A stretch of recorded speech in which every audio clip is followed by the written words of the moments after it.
This is Do It for a Living, your source for inside information on the future of automotive performance.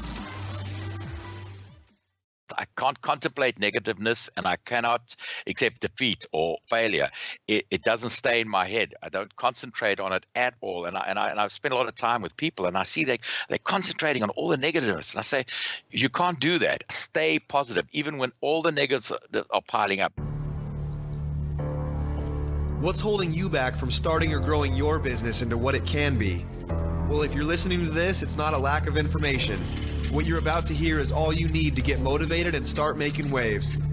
Do It for a Living podcast details the journey of today's true players in their own words. Find out how they broke out so you can too. The time is now. The time is always now. Welcome back to another episode of Do It for a Living. I'm Todd Ersley with My Shop Assist. And on today's podcast, we have Lance Stander of Superformance and the Hillbank Motor Corporation. If you're a fan of the old Shelby cars, I'm sure you've seen their continuation vehicles. They've got the Mark II and the Mark III and the Shelby Cobra, plus a bunch of different replica cars. So they do the GT40, the Daytona Coupe, the Corvette Grand Sport with all the crazy ducting. So they have dealers all over the country. And Lance actually started out as a dealer with Hillbank Motor Corporation in South Africa with his dad before moving to the U.S. To open up another dealership. And so really excited to have him on the podcast today to kind of tell us the details about the story and kind of walk us through, what his family did and what he's done and, then part of taking over Superformance. So, Lance, how are you doing today? Good, Todd. Very good. Thanks very much. Yeah, man, really excited to have you on. So, just kind of to get the podcast started, you can go to as much detail as you want, but, kind of want to get a brief history of yourself. I kind of gave you a quick introduction, but would like to hear, your background growing up, like, were you on a path to be integrated with cars? And then, how did you end up coming to the United States from South Africa? Okay, well, as you know, grew up in South Africa. My father was always in the car business, and from as young as I can remember, my mother would drop me off at the showroom in the old days as a little baby.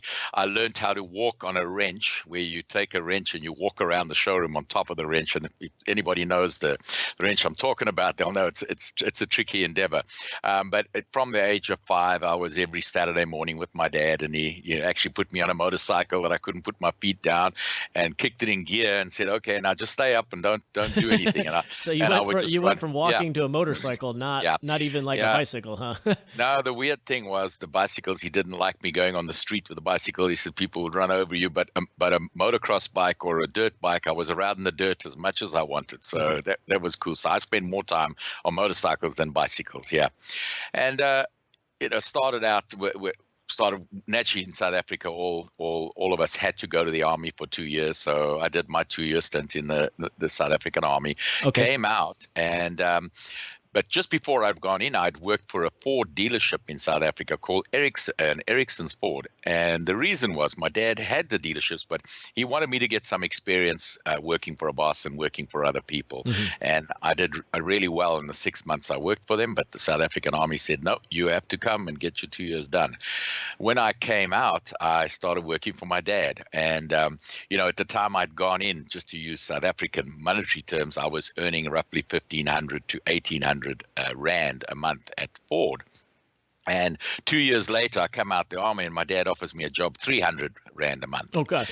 and said, you're taking it and you have to do it, and I started earning a little better after a while, but that's where I started out in South Africa with Hillbank. And Hillbank was started on the hill next to the bank in 1977, and my dad called it Hillbank. So okay. That's pretty good name. It's pretty broad, and that's kind of a cool story for the dealership name. Yeah. And, Hillbank's main business in the early days when I joined my dad was older sports cars and Highline cars. You had a little showroom about 2,000 square foot in Hillbrow. And I eventually started dealing more in the insurance industry. My father had very good contacts at the insurance companies, and there were being a lot of stolen, recovered vehicles coming back to the insurance companies with slight damage, and they weren't getting good money return on them. And they started offering one or two of them for my father on the Highline side, and said, just repair them and sell them for us. And we started doing that. And eventually that grew and grew and grew. And I eventually took that side of the business over for my dad, and grew to 13 branches and close to 350 employees. And at the time I left South Africa, we were controlling about 65% of, we expanded it to accident damage salvage cars also. And 65% of the salvage cars ended up at a hill bank. Wow, that's pretty amazing. Yeah, that's a big business. It had grown a lot, yeah.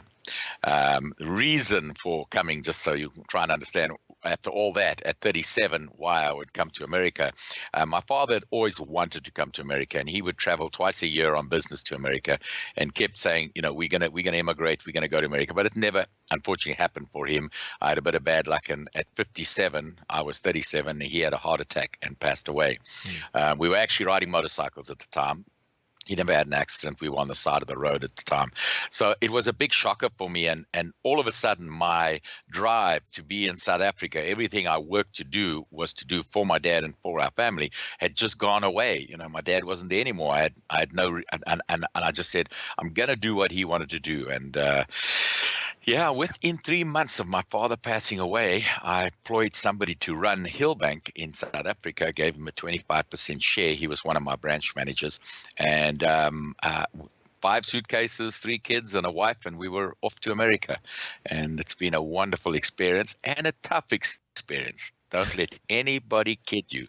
Coming to America is not an easy. It is not for sissies. I got seriously beaten up, that I can tell you. Well, I'm very sorry to hear that, the circumstances that surrounded you having to, or you deciding to make your move. But it sounds like you have taken that in stride and have done very well coming to the States. So what was your plan when you got here? Did you go straight to California, or did you kind of start on the East Coast and make your way west?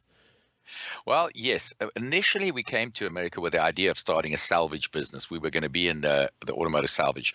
And I had bought one of my salvage pools, as we call them, they call them in America too. I had bought from a gentleman that immigrated to America, and he immigrated to North Carolina. And he kept telling us, Lance, if you come to North Carolina, I will help you. I'll get you set up with one of my friends that owns a salvage business in North Carolina. And it was a massive concern at the time. And I came over, and we were going to buy the business, but I'd come over the wild way, on a holiday visa, believing that you could just do business in America without doing your paperwork correctly. Well, I soon found out that that's not the way things are done, and it was a struggle. We had a real tough time getting all the immigration paperwork done. We were actually rejected 3 times and told to go back. Even after being here nearly 7 years, we got a final. We had our L1 visas at the time, but we got rejected on the green card. And so, as we always say in America, you just get a bigger lawyer and pay more money. Yeah. And thank God, all went well. Got our green cards, and as of about 3-4 years ago, got my American citizenship, which was the proudest day in my life. I really, I appreciate so much what America has done for us, and what's available to you in America, and so yeah, I get goosebumps when I think about it. Yeah, sounds like quite a wild ride that you've had so far. And so, what year was it that you first made your attempt to come to the States? We came in 1998 December. My mother said, you're not leaving before Christmas of 1998. So we actually arrived on the 28th of December 1998 in North Carolina. The salvage business didn't actually work out. We tried a whole lot of different methods. And I realized, after being the big fish in South Africa, I had the largest salvage company. I was going to be the little minnow in America. And I didn't have the experience experience. As much as I thought I was a big deal, I just didn't have any experience, and these people were going to eat me up. And so we started traveling across America, actually looking at different salvage pools to buy, and each one there was an issue with each one. And then eventually we found one that we could get it all done, but it was in Abilene, Texas. Oh, yes, that's very close to where I grew up, so yeah, I'm familiar with that area. My wife just said to me, "You told me when we left South Africa we would live near the ocean. This is nowhere near the ocean." Yeah, Abilene is extremely unphotogenic. Yeah. So we carried on driving, and as I said, we ended up at a salvage company in San Bernadino in Ontario, and that came real close, but something happened there, and that one didn't work out. And all along, I had a friend that was from South Africa originally, and he was one of the largest dealers of the Superformance product in America, and he was in Ross, Ohio. And he kept telling us, "Lance, you should do it." And I said, "I'm not interested in doing those cars," because the Cobra replica market in South Africa was, they were $5,000 to $10,000 each, and I just didn't see the reason to get involved in something like that. And he says, "No, they sell for a lot more in America." At the time they were selling between 30 and 50,000, say, for a good Cobra replica. And eventually my wife said, "Look, well, all the things you're trying to do are not working out. And why don't we just start the little Cobra business, be a dealer for Superformance in Southern California, and you can carry on, and I'll just run that." Because my wife had actually started working for Hillbank before I did, while I was in the Army. Okay. She worked for my dad, and so we've known each other since we were about 10 years old, and worked together for, holy moly, 33, 4, 5 years. Anyhow, so that's how Hillbank came about in the US. We brought the name from South Africa and started being the little Cobra dealer in Southern California. Yeah, because there are multiple players in that market. The recreating of vintage cars, correct? Oh yes. It's grown. But Superformance was the first company to do the turnkey minus system for the Cobras in the US 25 odd years ago, and we brought them in minus engine and transmission, and the engine and transmission installation was all done in the US, and we progressed we're actually close to. We're over 5,500 Superformances already. Yeah, it's definitely grown. So do you think that, ending up in California has played a role in your success? Would that have made a difference if you were there, or, let's say if you got stuck in Abilene? Yeah, look, it definitely makes a big difference. Southern California is the hub of everything that has to do with the car culture. All the main players have their design studios even in California to get inspiration from everything, the hot rod culture. And of course the Cobra was, came from Southern California, and Carroll Shelby and his band of hot rodders. So yeah, it definitely is the best place to see. And we've got this wonderful weather here, so nothing wrong with it. You can drive your car 364 and a half days a year. So with I can't remember the phrase you used, but the turnkey minus. Does that allow you guys to circumvent? It's not really avoid, but it's just kind of circumvent the emissions laws. If you're at like 5,000 cars, that's quite a few to get around the emissions control especially for California, being in California. So what kind of hoops have you had to jump through to be able to, make those cars and keep putting in cool engines in them that don't have, major catalytic converters or any of the emissions control? Okay, so just getting back to the 5,000 number. So the 5,000 number is a worldwide number. So all of them are not all in the US. And of course, a lot less of them are actually in Southern California. They're distributed throughout and South and North America. The turnkey that comes from the description that's in the federal law on what constitutes a motor vehicle. And if it's missing two of the three components that make it drive, and the three components are engine, transmission, and differential. If it's missing two of them, it's not a car. In other words, it's a trailer. You get a trailer has only a form of differential. Then you get your kit car laws that come in, and initially kit car was a car built at home, but there was nothing in the law that said if you're a doctor or a lawyer and you cannot swing a wrench, you couldn't go to your neighbor and ask him to help you assemble it. Well, if your neighbor's the same, he's a doctor or lawyer too, but there's a shop down the road, you could go to the shop and they could do some of the assembly for you. And that's how it basically grew from that. Okay. And so, there are a lot of install facilities around the U.S.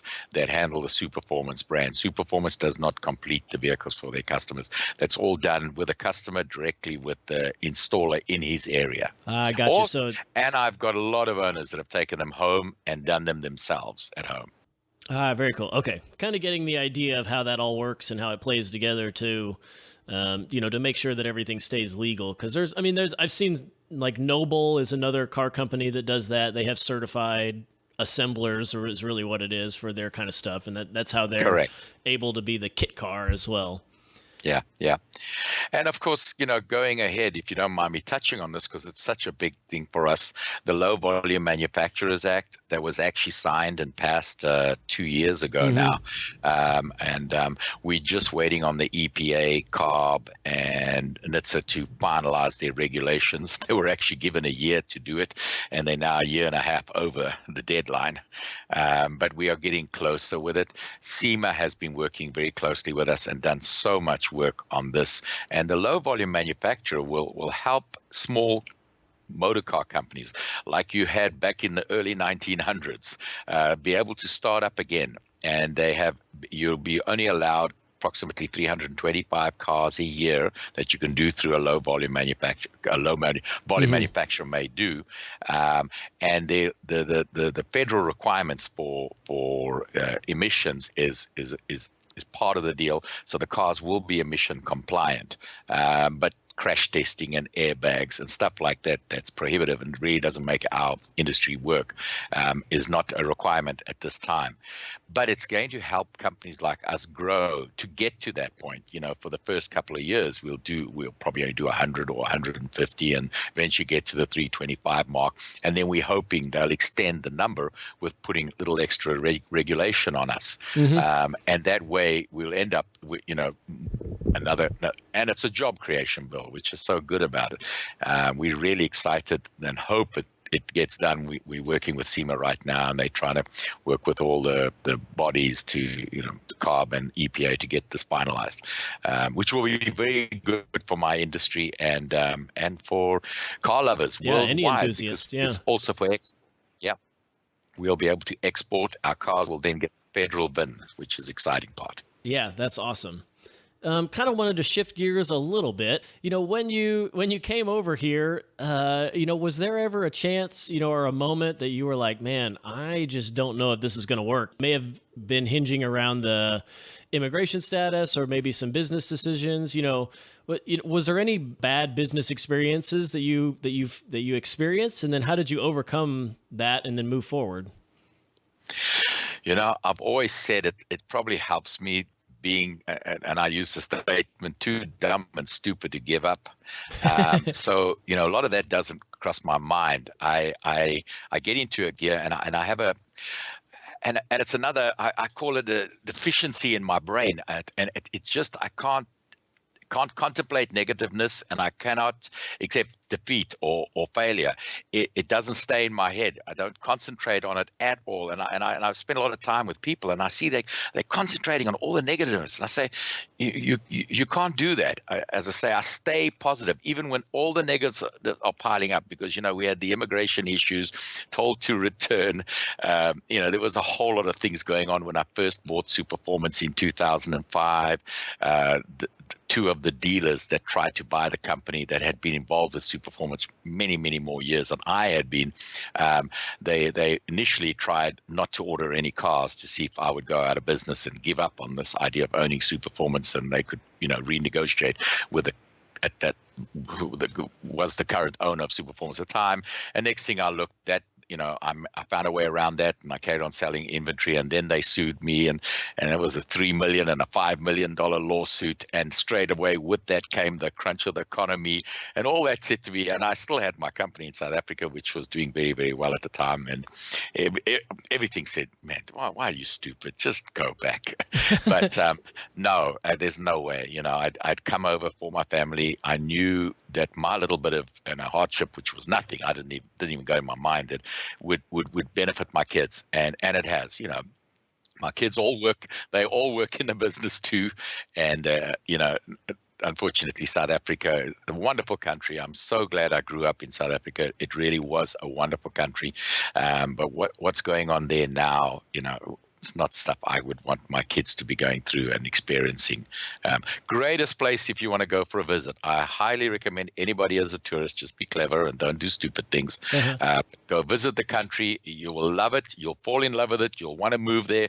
I've taken back more than 60 of my American friends over the years, and they all love South Africa. Oh, yeah. Why would you leave this place? I said, there's something going along underground that you don't know about, and that's why you don't want to be there. Yeah, you don't want to be there. It sounds like you did have a lot of struggles to get the business going. It sounds like the immigration stuff, trying to just become a U.S. citizen and purchase a company, and then you had people that were aggressively working against you, actively working against you to keep you from taking over. And they, from the sound of it, it's, they kind of expected that they would be the ones that were offered or would go through with taking over the company, and that just didn't happen. So they kind of got mad about it and tried to take it out on you. Yeah. It was a tough time because, at the time, one of them were ordering more than 26 cars a month, and we were selling approximately 40 a month. So we had to more keep than that half number the inventory, huh? Yeah, so it was a tough one. And then to find out, the American legal system is really complex, and you have to have a lawyer in New York to defend you there, and your lawyer in California, and a lawyer in Ohio. And wow, when I looked again, money was flying out the door with all that. But we did win the lawsuit, so that was good. And we got a settlement on the other one, and that all went well. And I mean, the background to Superformance had just come out of a 4-year lawsuit with Carroll Shelby, which was, thank goodness, settled very amicably. And we are now the only Cobra company licensed by Shelby and endorsed by Shelby, and now also building Shelby's own cars. We build all the CSX 4,000, 6,000, 7,000, 8,000 series, and we've done some special edition 2,000 series and 1,000 series cars for Shelby. Are those like an expansion or continuation of the? Was it called the Series 1? Was that the like? No, a long time series, ago. Yeah. The Series 1, we don't build the Series 1. That was actually a CSX 5000. Okay. But they ran federal VIN numbers originally, so there was no. The CSX number never really came on the car, but the owners knew. No, we build anything that Carroll raced and made famous in the 60s, and any cars he was connected to Ford related in the 60s. Very cool. Well, what's something that you're doing right now that's got you fired up? We've got so many exciting, projects, and that's, people say, what do you think? And I'm excited every day to go to work, because this has got you're working in amongst the cars that other people are paying millions and millions of dollars to have the original ones, and they can't drive them. And even if they did drive them, they're really only nice on a racetrack, and on the street they're not the same. Whereas I'm working in this environment every day, and our cars are beautiful to drive. The very exciting project, we have a special edition GT40, 2 of them actually. We have what we call our future GT40, and that's going to be something really cool to mimic the Ford GT that's currently being sold, and of course is sold out. And they had more than 7,000 applications for the Ford GT, and only 1,000 were accepted. So we brought out a modern day version of our car. It's still our car. It's not a new Ford GT, but with modern twist to it, with an EcoBoost V6, modern wheels, done by HRE wheel company. It's an exceptional car. You'll start seeing more on the move. And then, of course, we've got the 50th anniversary now of the 1968 Le Mans win of the GT40, and 69 Le Mans win next year. And we're bringing out a special edition to commemorate those wins in conjunction with Gulf Racing, who is one of the licensees, and of course Sapper, who's the owner of the GT40 brand. And this is a really special car to commemorate that, because no other cars won Le Mans, 2 years in a row, was the same GT40 1075, and then of course 4 years in total. So we're really excited about our GT40. We also have Bondurant editions of, and Bob, was the only American world champion, and really, he's an amazing man if you've ever spent time with him. Incredible car guy, an incredible driver, still a driver to this day, 85 years old. We just went and celebrated his 50th anniversary of the school and 85th birthday, and we took out the Bondurant Edition FIA, which is the car he drove in 1964.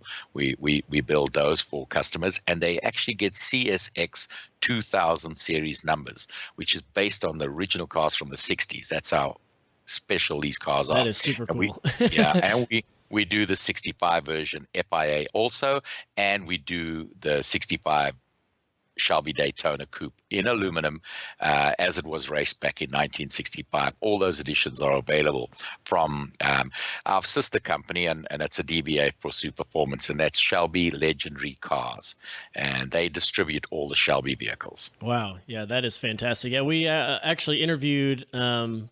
Bondurant and his wife. I guess it was probably a month ago now, maybe a little bit more, and it was fantastic, just the stories that they had. And he sounds like a really cool character. Like I would like to meet him in person someday if I ever make it out to the Bondurant school. But I was going to ask, if you guys were doing stuff with them, and it sounds like yes, you are.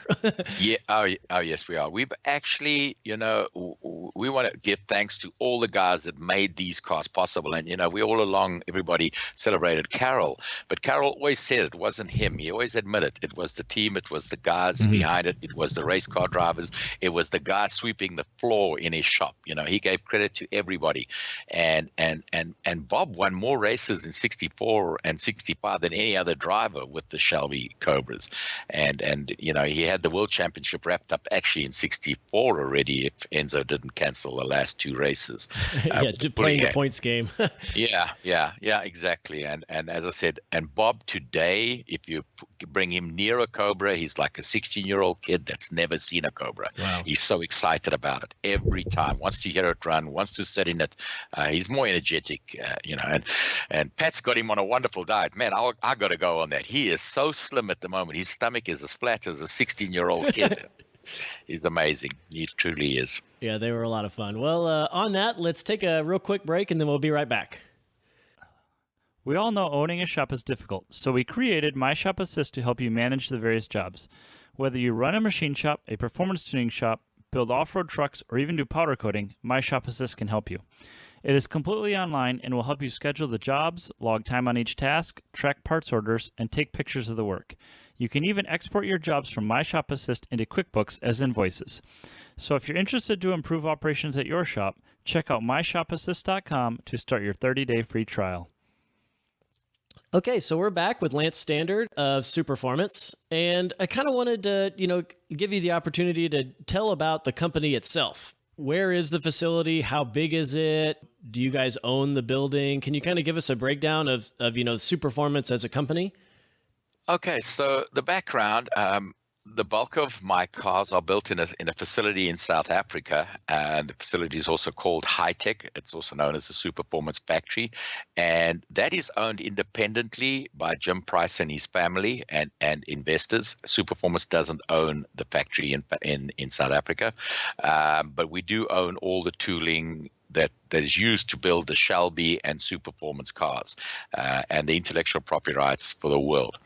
Then Superformance in the US we are in our own building. It shares the building with Hillbank, and we do own the building. It's one of the wonderful things about the US, and especially Southern California, is real estate. Really hard to get, but when you get it, it does appreciate. So it's one of the better things I've done since I've been in America, is get involved in property. It's a very good idea, I can tell you that. How many? It sounds like it's a pretty intricate business. Building the car, actually manufacturing the cars in South Africa, and then getting them to the United States. So what about like the logistics of doing that sort of transportation and getting everything organized correctly? It is, and a lot of people that have tried to do this have found it really difficult. But after close to 30 years of bringing vehicles into the U.S. and bringing rolling chassis into the U.S., we sort of perfected what we do. So now it's just it's pretty easy for us. But there are lots of moving wheels, and you got to get everything lined up properly, and everything's got to be done properly.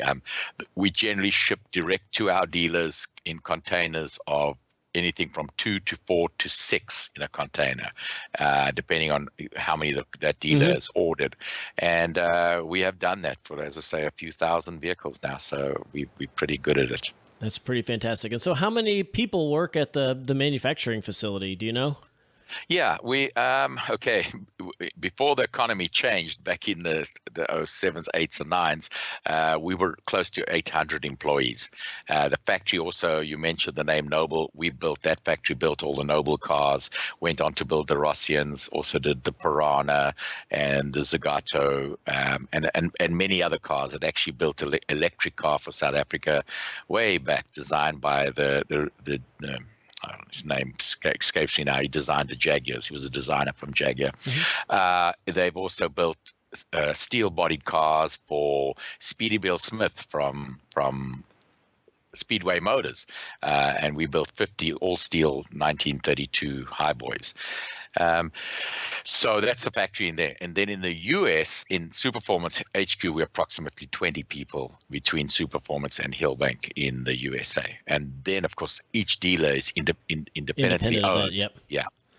So when you're manufacturing these cars, are you buying the tooling to stamp the sheet metal, or were you guys making the tooling? No, you've got to make all this stuff. You're going back to records where we were using blueprints and whatever handwritten records they were going, for the development of the Daytona, where there was only 5 original versions, and that was Peter Brock, and he was actually on the team. He designed our car. So we would go to all the original people that we could find that are still alive, where they're alive, or their families. The GT40 was a very big process. Took us more than 5 years before the first one could come out, from between talking to Lee Holman at Holman and Moody, and then dealing with owners of original GTs, and then going, of course, to the UK and buying up whatever tooling, whatever we could find, and then, of course, having to remake, because none of the stuff was production ready or good for today. Your Ford built approximately just a little less than 100 GT40s in the 60s. Yeah, we've done over 300. So that's the difference. How do you make a decision to build a car like that? To me, that's such a huge financial risk to say, okay, we're going to go spend, I don't know, tens of millions of dollars on tooling to make this reproduction car. Were you getting people that, already, were like lining up to buy it? Or were you just like, I'm going to do this no matter what it takes kind of deal?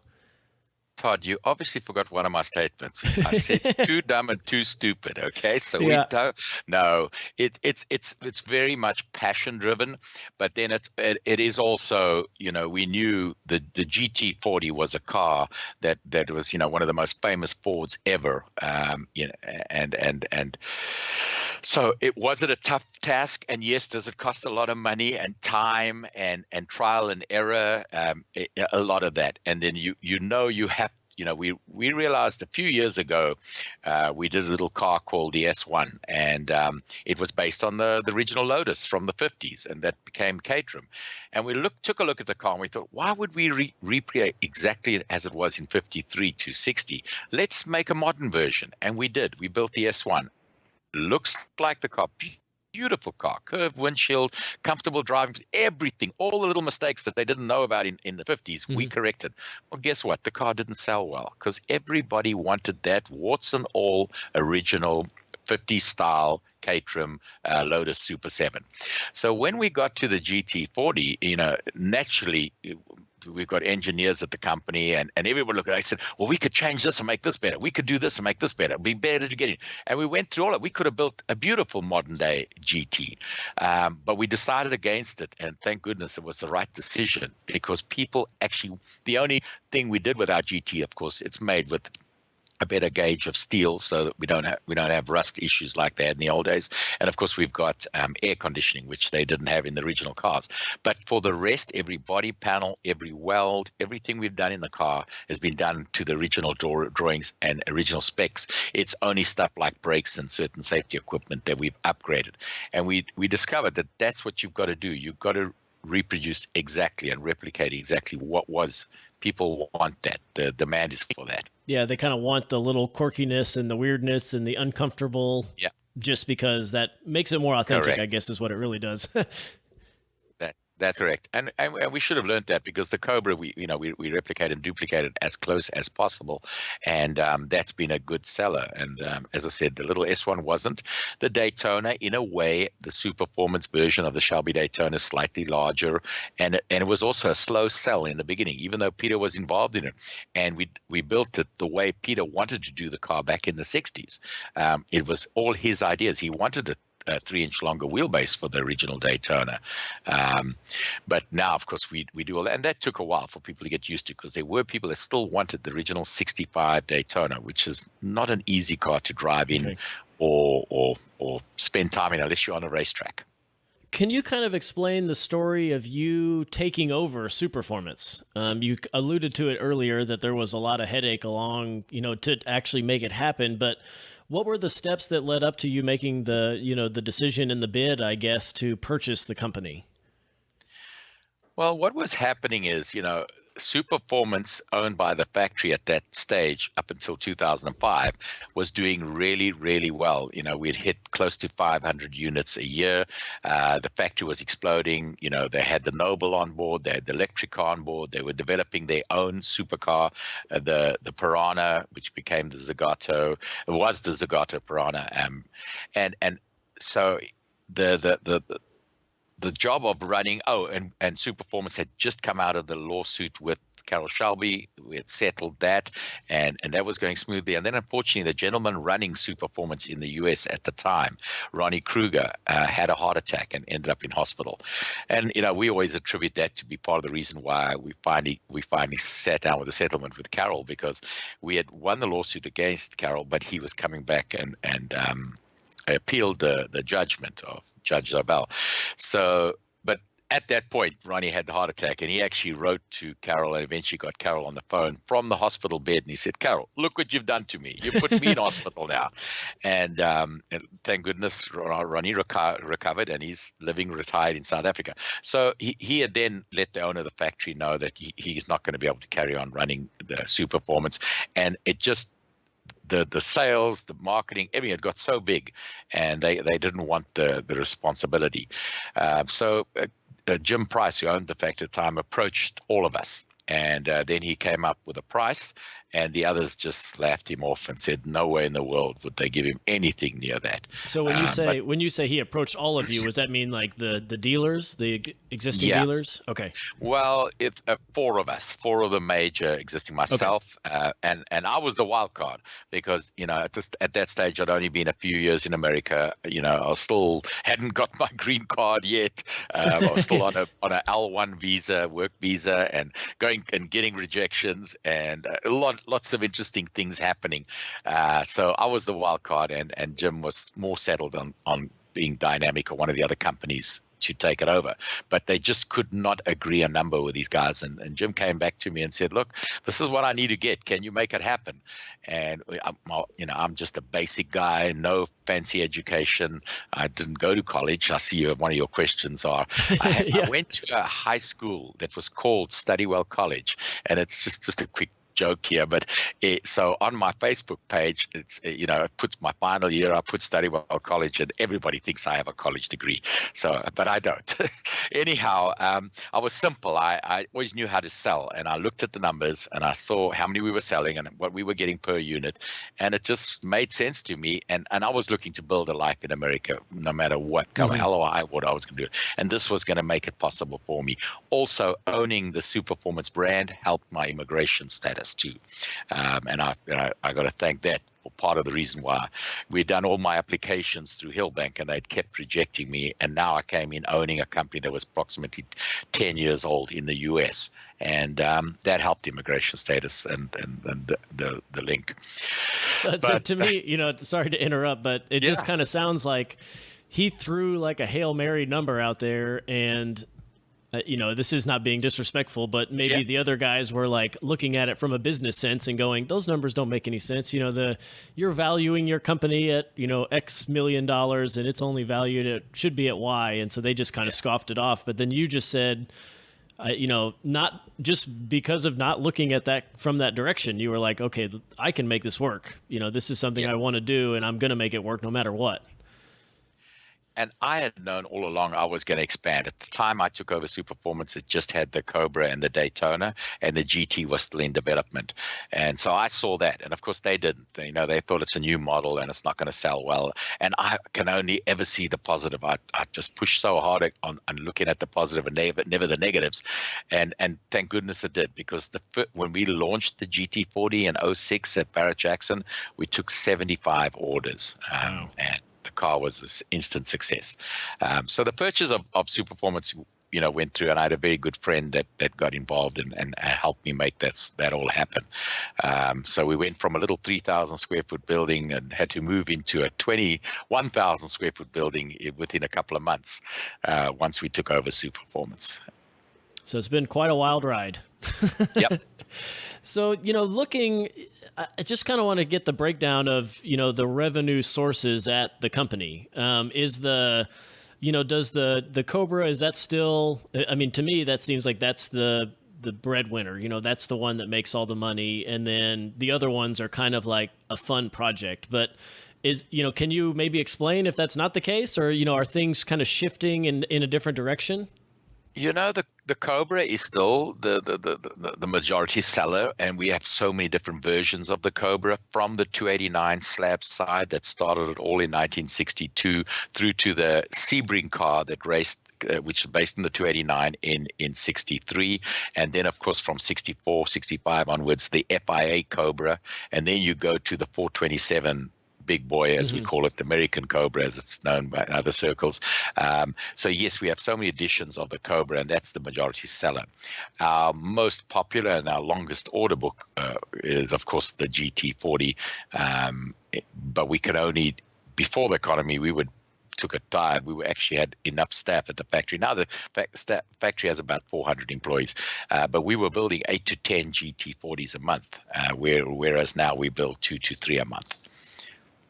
So what kind of, then just to kind of expand on that, what type of, or what are the production numbers, generally for each one of the chassis that you have?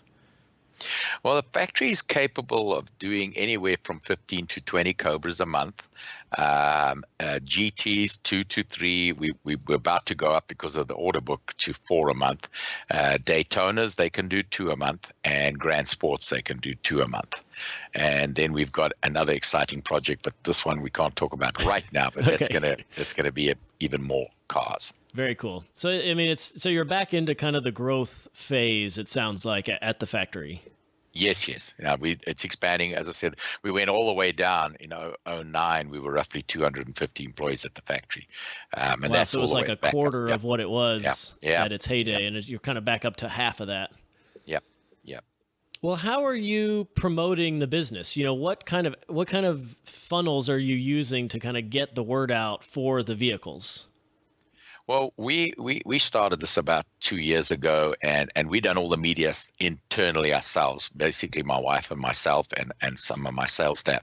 But we took on a company called Khan Media to handle Superformance, and that's Luke and Dan, and they've just done an incredible job. They really have on marketing Superformance, getting the word out, getting the name out there. We do have two other marketing companies that handle different aspects. We have IBP Media, and that's Dan Winkle, that handles Hillbank and the dealers for Hillbank. And then, of course, Scott Black does all the Shelby stuff. Now, there's a bit of cross in between, but Scott's been with Shelby stuff for many, many years, and he's done an excellent job of Shelby ledgering cars for us.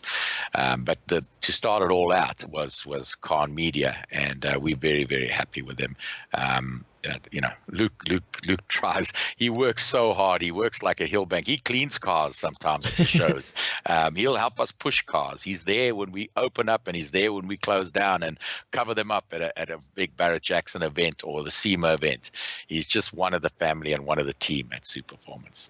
Yeah, that's great. I mean, they're the ones who they actually reached out to me to contact you, and that was same way with the Ring Brothers as well. So sounds like they've really kind of helped guide the business in a more, I guess it'd be like a visual sense, like getting in front of more people and being more front of mind kind of stuff. And I had seen the deal with the Bondurant school. I saw some pictures of you guys out there with them as well. And then I assume you're still doing lots of the Barrett Jackson stuff, or maybe like concourses or anything like that.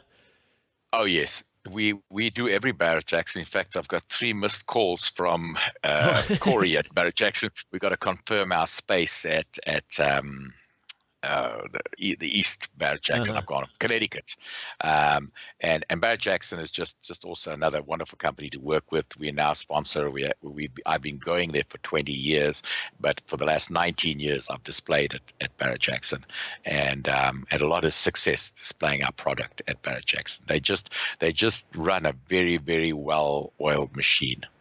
Yeah, I've gone to a couple of their auctions, and I always have a really good time. It's amazing the cars that they get to go across the paddock area, I guess you would call it, or the block. I don't remember what they actually call it there, but yeah, they do a fantastic job. So maybe I'll try to reach out to them and see if they want to do an interview as well.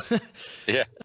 How many hours are you working a week? Are you down to like a normal schedule, or are you still like running and rolling 24/7 now? Okay, so that's another way I've got to try and help you. I don't consider it work. Yeah. And that's probably why I enjoy it so much. This is like what I consider part of my life. And my wife also, every now and then when we go away, she says, you're leaving your phone and your iPad at home. And there's just no way in the world that's ever going to happen. So I enjoy it so much. We really work 24/7. I've always got something going, and even if I'm away, I'll spend the first couple of hours on my iPad just to catch up with what's going. Mm-hmm. I won't call myself a control freak, but I do like to know what's going on. So I do have cameras in all my branches, and I can see what's going on, and I can tell them that one looks dirty. You guys have got to clean it up. That car was supposed to have left the other day, or that one should have had the wheels changed. And I drive them crazy because I send them screenshots of me watching what they're doing. And so no, I enjoy it so much. And as I said, I don't consider it work. I wouldn't want to do anything else. People always said, what would you do if you win the 500 million lottery or whatever? I said, I'd do exactly what I'm doing now, but just have more fun at it. Yeah. And I mean, it sounds like you've got your family working with you as well. So it's, that can kind of change the aspects of running and being at the business if you're around everybody all the time. They are available. You could take them if you'd like. Yeah, we've got them here now. They are available. They're up for adoption. Any one of them. Well, what's the 1-year plan for the business? Naturally, the 1-year plan is actually about a 5-year plan. That's my follow-up question. So if you want to go ahead and address both of them, that's okay. We've got some exciting new vehicles that we plan to do license agreements, because that's the one thing about Superformance. It does not build anything and does not sell anything that is not licensed and endorsed by the original manufacturers. And that was one of my emphases when I took over the company. I saw that was part of what I had seen in the deal, which everybody else didn't see. The other dealers didn't see that. I saw that after the settlement with the lawsuit with Carroll, we were going to get this license agreement, and that meant a lot. And then I saw that's the way you got to go with this company. Everything you got to build, it's got to be licensed by. And when I got the Grand Sport, I hit my head against a wall at GM for probably 5 or 6 years, and then eventually somebody opened the door and let me in by mistake, and that was the worst thing they ever did, because I wasn't leaving until I got something. And then I got my, when people said, you want to build a Grand Sport, a Corvette, and call it a Corvette, that's never going to happen.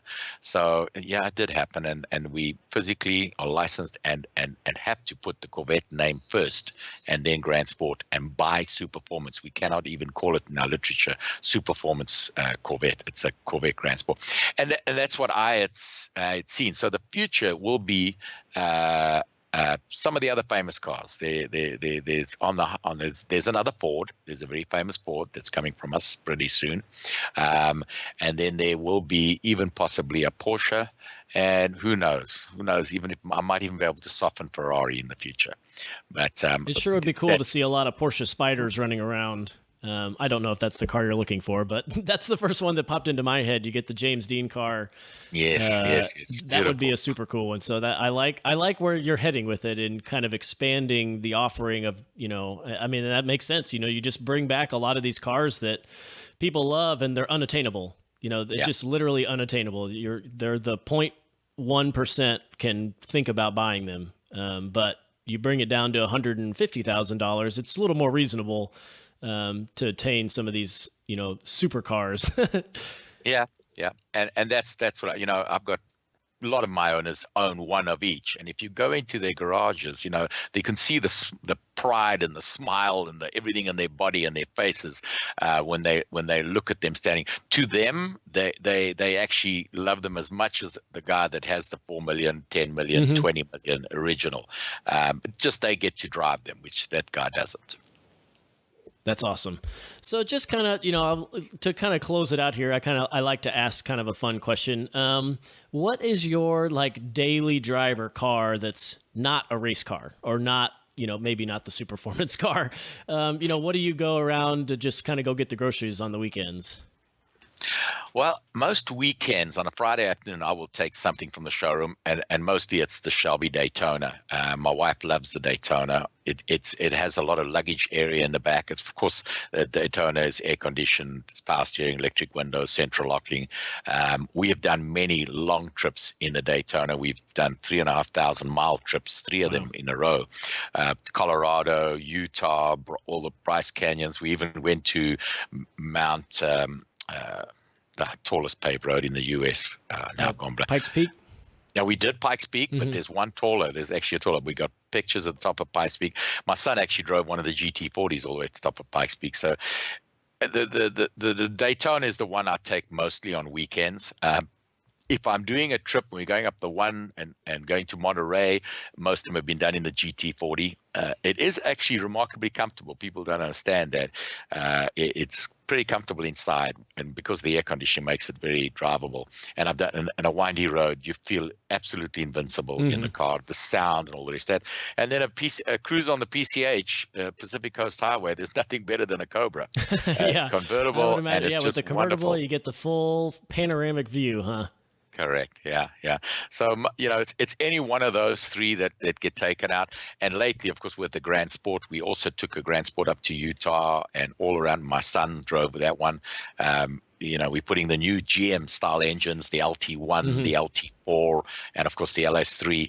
It gives you a car that's crazy fast and gets you 26 miles to a gallon. The GM engines are just incredible from Performance Engines. Highly recommend them for any of the new builds. Very cool. And that's something we're doing too. I know I'm jumping around a little, but we are moving forward with emission compliant engines for our cars, from Ford Motor Company to companies like Roush are building. We're putting catalytic converters. We built a Cobras for China now that have ABS, traction control, air conditioning, power steering, automatic, 6-speed automatic, electronic transmissions, and drive incredibly well. Yeah, we're seeing that more and more in, even the series that I used to run in with the Optima Ultimate Streetcar Challenge. A lot of the older cars, they're putting in ABS systems and, they're all doing air conditioners and stuff like that. And it's getting to be easier and easier. I will not say that it is easy, but retrofitting has become attainable for the right price. Yes. And so that's pretty cool now to hear that you guys are even doing that on the, offering that to the customers. Oh yeah, a lot more of our Cobras are going out air conditioning, power steering, and traction control. When we do our low volume cars, they will all have the traction control on. It just makes a Cobra so much safer to drive, and the experience is nicer. Awesome. Well, just to kind of close out here, how do people connect with you and your company if they want to find out more information? Okay, so we have a few websites, superformance.com, and I know a lot of people keep saying Superperformance. We actually just superformance.com. So I have to catch myself now. I have to just one word. We've got owners that have owned our cars for 10 years and still say Superperformance and not Superformance. And then, of course, we have ShelbyLegendaryCars.com, and that's where the Shelby cars, the site is new and still being developed, so the bulk of the stuff is still on Superformance.com. And then on the retail side, we have Hillbank, and that's HillbankUSA.com. And we also have GT40 website. Sure, that's it. It's GT40.com. I think it's SPF GT40. I've gone blank there suddenly. But you can get a link to it from Hillbank or Superformance. And then if we are on Facebook, Instagram, the modern media movements and the wonderful things like podcasts and all that, and we're involved in all of that. And we have a couple of Instagram and Facebook pages. We also have a Caterham page, and you touched on Caterham, also a very exciting car that Hillbank sells and distributes in the US. Seat of the pants, as much fun as any of the Cobras also. Different feeling, different car, but I always say, the only wasted thing in a Caterham is the brake pedal, because if you go on a racetrack, you just don't need that brake pedal. Don't need it. It's so light. Car That's cool. Will go around. It's stupid how fast that car will go around a corner. Great little car. But yeah, we have Caterham's websites also. Awesome. Well, thank you very much for taking some time and sharing your story. It's quite the adventure that you've had, and I wish you the best of luck with whatever you've got going on. Okay, Todd. Thank you very much. I appreciate the call. Thanks for listening to Do It for a Living. You can find out more about this guest, this show, and even details about what we just talked about at our website, doitforaliving.net. Check out the Facebook page at facebook.com/doitforaliving. And most importantly, subscribe to the podcast. Click subscribe. Do it now. Seriously. I'll wait while you grab your phone. Open up the podcast app. Tap the subscribe button. When you subscribe, you help us gain momentum and attract more high-level guests. Thanks for listening, and good luck.